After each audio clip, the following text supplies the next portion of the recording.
बिहार पर तूफान का संकट, आसमानी आफत से बचिएगा। मौसम विभाग ने एक बार फिर डराया है। राहत के बीच खूब तबाही भी, कई जिलों में अलर्ट जारी। क्या होगा आगे का हाल? कई लोग खत्म हो गए, जानलेवा बना बिहार का मौसम। बिहार में मौसम में बदलाव कई लोगों को राहत तो कई लोगों के लिए आफत बनकर टूट रहा है। पिछले कई दिनों से लगातार मौसम में तब्दीली की वजह से बिहार पर इसकी चपेट में आने वाले लोगों की संख्या भी बढ़ती जा रही है।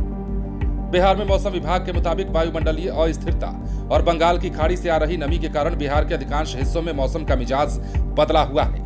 राज्य के कुल 36 जिलों में आंधी और गरज के साथ बारिश की संभावना जताई गई है।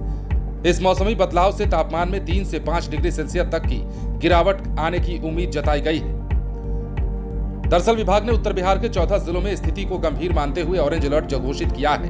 इन जिलों में मुजफ्फरपुर, वैशाली, सीतामढ़ी, मधुबनी, दरभंगा, समस्तीपुर, सुपौल, सहरसा, मधेपुरा, अररिया, पूर्णिया, कटिहार और किशनगंज शामिल है। यहाँ तेज बारिश के साथ ओलावृष्टि की भी प्रबल संभावना है। हालांकि कुल 36 जिलों में जो चेतावनी है वो हम आपको बताएंगे, लेकिन 32 जिलों को येलो अलर्ट की श्रेणी में रखा गया है, जहां हल्की से मध्यम बारिश और बिजली गिरने की आशंका है। अधिकारियों ने बताया है कि दक्षिण और मध्य बिहार के जिलों में भी बादलों की आवाजाही बनी रहेगी और छिटपुट बारिश हो सकती है। इस दौरान राज्य के कई हिस्सों में 40 से 50 किलोमीटर प्रति घंटे की रफ्तार से तेज हवाएं चलेंगी। धूल भरी आंधी चलने की चेतावनी जारी की गई है। कुछ स्थानों पर हवा की गति 60 किलोमीटर प्रति घंटे भी पहुंच सकती है, जिससे कच्चे मकानों, पेड़ों और बिजली के खंभों को नुकसान पहुंच सकता है।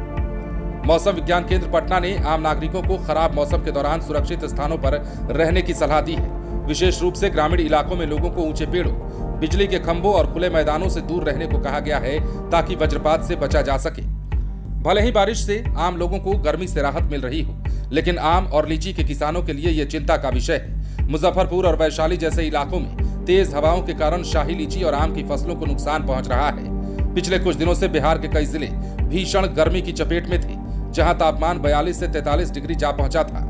इस बारिश के कारण लोगों को तपिश से बड़ी राहत मिली है। हालांकि मौसम विभाग का अनुमान है कि 1 मई से पारा फिर चढ़ना शुरू होगा और 5 मई तक दोबारा लू का असर दिख सकता है। राज्य आपदा प्रबंधन विभाग ने सभी जिलाधिकारियों को अलर्ट रहने के लिए कह दिया है और इसे लेकर निर्देश जारी हुआ है। भारी बारिश या आंधी से होने वाले किसी भी नुकसान की स्थिति में त्वरित कार्य सुनिश्चित करने के लिए स्थानीय प्रशासन को मुस्तैद रहने को कहा गया है।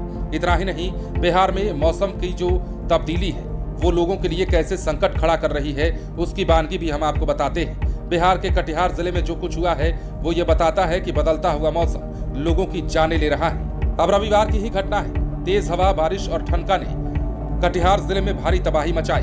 ठनका ने 3 परिवारों की खुशियां छीन ली। वहीं आंधी ने भी कहर बरपाया और यहाँ भी आंधी के चलते एक किसान और बागवानों की मेहनत पर पानी फिरता हुआ दिखा। कई जगहों पर बिजली के खंभे उखड़ गए और पेड़ गिरने से संपत्ति को नुकसान पहुंचा। 1 माह में तीसरी बार आई आंधी और बारिश ने किसानों की कमर तोड़ दी है। हालांकि मौसम बदलने से लोगों को भीषण गर्मी से राहत जरूर मिली है। अब बरारी प्रखंड के सेमापुर स्थित इस्लामपुर सुखासन निवासी अकमल हुसैन की ठनका की चपेट में आने से मौत हुई। वहीं खेत में मक्का कटाई के बाद पटवा लगाने के लिए गए हुए थे, तब ये घटना घटी। घटना के बाद स्वजनों ने पोस्टमार्टम कराने से भी इनकार किया। इसके अलावा कोढ़ा प्रखंड अंतर्गत चंदवा पंचायत के खुदना गांव में सिकंदर यादव के पुत्र मंगलेश कुमार यादव की ठनका गिरने से मौत हुई है। चंदवा पंचायत के मुखिया फारूक आजम सहित कई स्थानीय जनप्रतिनिधि भी मौके पर पहुंचे और शोक संतप्त परिवार को ढाढ़स बंधाया। लेकिन बिहार के मौसम की अगर हम बात करते हैं तो मौसम में तब्दीली बिहार के लोगों को राहत के साथ साथ आफत भी दे रही है और बिहार में इसकी बानगी कई जिलों से देखने को मिल रही है। इसलिए हमने कहा आसमानी आफत यानी कि ठनका गिरने से आपको सावधान रहना होगा। आपको बदलते मौसम में घर के अंदर रहना होगा और ये अपील भी मौसम विभाग की ओर से की गई है, क्योंकि आसमानी आफत और तूफान, तेज आंधी घरों, मकानों और खिड़कियों, दरवाजों को उखाड़ सकती है, पेड़ पौधों को भारी नुकसान पहुंचा सकती है और इसकी जद में आम जनमानस भी आ सकते हैं। बने रहें लाइव सिटीज के साथ।